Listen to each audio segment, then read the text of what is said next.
SAS Rogue Heroes has been airing on BBC One, and the historical drama is full of jaw-dropping moments.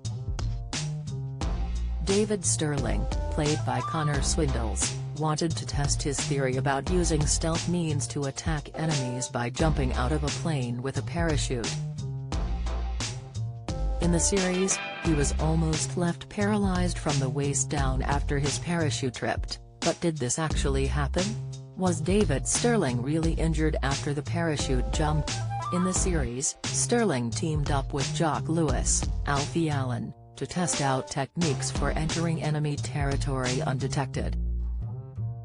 He and Jock made it their mission to jump from a plane using parachutes, to see if they could safely do so without drawing attention to themselves.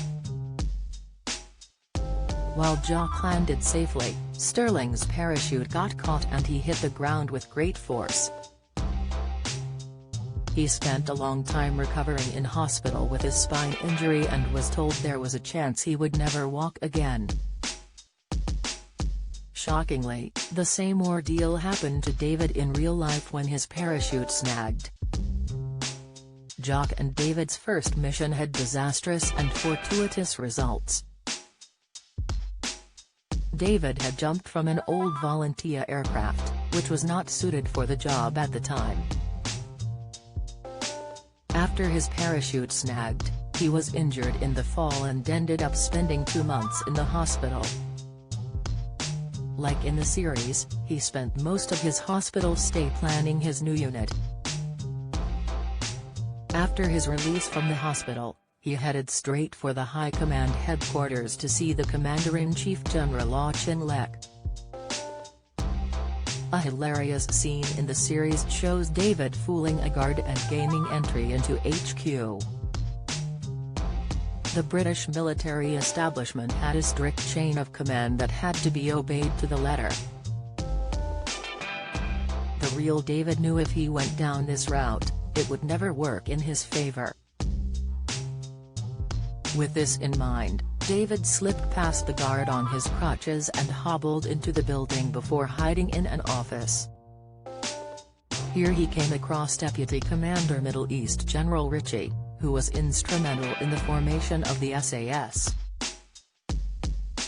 Having read through David's notes, he presented the plans to Lek. Much to David's delight, both generals saw the opportunity to use the new unit with immediate effect. They had an offensive planned for the near future, and so a new unit of 66 men was formed. This independent command became known as the L Detachment, Special Air Service Brigade. The name was chosen to make the Germans think the unit was larger than it actually was. Actor Connor Swindles said he had read David Stirling's autobiography, which gave him insight into his mind. On what drew him to the project, he said, "A main thing was the people involved. Tom Shankland, a fantastic director and a wonderful person, and someone who I knew would collaborate with us all. The writing is phenomenal, Stephen Knight is a genius, so it's brilliantly written.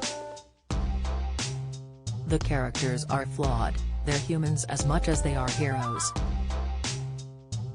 There was too much that drew me to this project to turn away from it."